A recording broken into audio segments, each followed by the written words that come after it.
Hello, my name is Joshua Yan, and I'm going to be talking about CTE today. So my purpose today is to inform you about CTE, a brain disease found in a lot of former NFL players.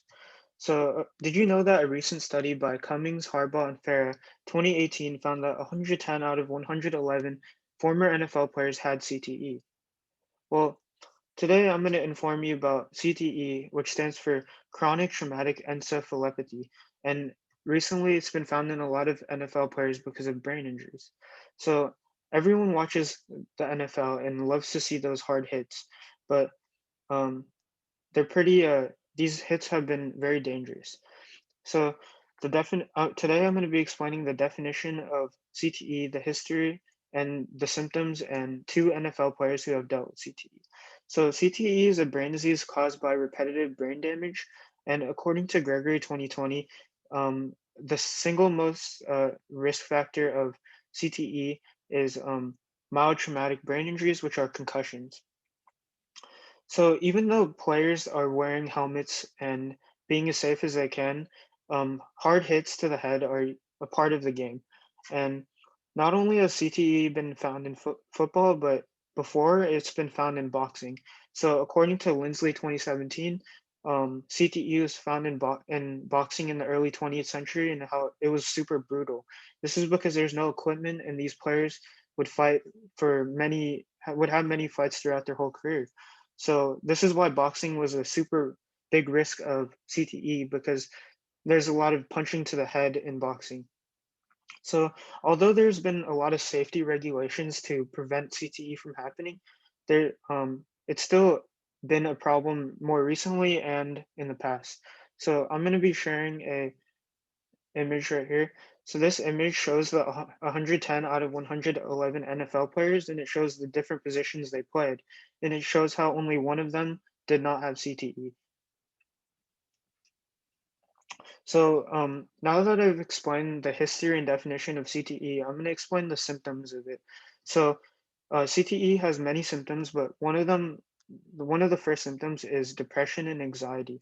So according to a study by Cummings, Harbaugh, and Farah 2018, the study found that players with an increased amount of lesions in certain regions of the brain had or were associated with impulsivity, depression, and anxiety. So the more times that these players were hit in the head, the more their brain was affected. Also, football has not only been like mentally taking a toll on these players, but also physically. So CTE has also been associated with violence and suicidal thoughts. So the study by Cummings, Harbaugh, and Farah 2018, they also found that 2 out of 12 of players in homicidal investigations, they had CTE, and 2 out of 12 of these players also committed suicide. So this shows how there's a connection between CTE and their mental health. And studies also shown that the a player's position can affect the symptoms they have. So Lindsley 2017 talked about how positions of offensive linemen and defensive linemen and linebackers were most at risk of CTE because they would have a lot of head-to-head contact injuries, and the ones that were least at risk were punters and kickers. So now that I've explained the definition of CTE, I'm going to talk about two of these NFL players. But before that, I'm going to show you some more pictures of CTE. So this is a brain on the left is a regular brain, on the right is a advanced CTE. So you can see how it's a lot smaller and the brain is, you can see how it has taken a lot of damage. And then this next photo shows how players have, like these offensive linemen would hit heads when they would try to block each other. So yeah. So two of these players are Aaron Hernandez and Mike Webster. And Aaron Hernandez is probably one of the most well-known people because he was a little more recent. But according to Gregory 2020, Aaron Hernandez was he was a former NFL player for the New England Patriots, and he was known for murdering a man named Odin Lloyd. So after he was convicted of this crime, he then committed suicide in prison. So after he died, um, Gregory 2020 talks about how Boston University did a study on his brain. They found that Aaron Hernandez was going through a severe case of CTE. So this shows how Aaron Hernandez was affected by his years of playing in the NFL because of the concussions and brain injuries. And Mike Webster, he played a crucial role in CTE because he was one of the first people to have it in the NFL, and he was a Hall of Famer.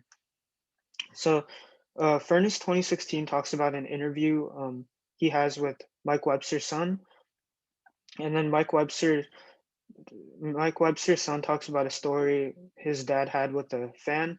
The fan said, "Are you Mike Webster?" And when his dad responded, he said, "No, I used to be Mike Webster." So this shows how CTE is completely taken over Mike Webster and how he couldn't even like control or function his own life anymore. So to review what I went over today, I went over the definition of CTE, the um, the symptoms of CTE, and also two NFL players who have went through CTE. So next time you watch an NFL game and you see someone get hit pretty hard, you'll probably be a little more concerned knowing that a player's life could be affected by this one hit. Thank you.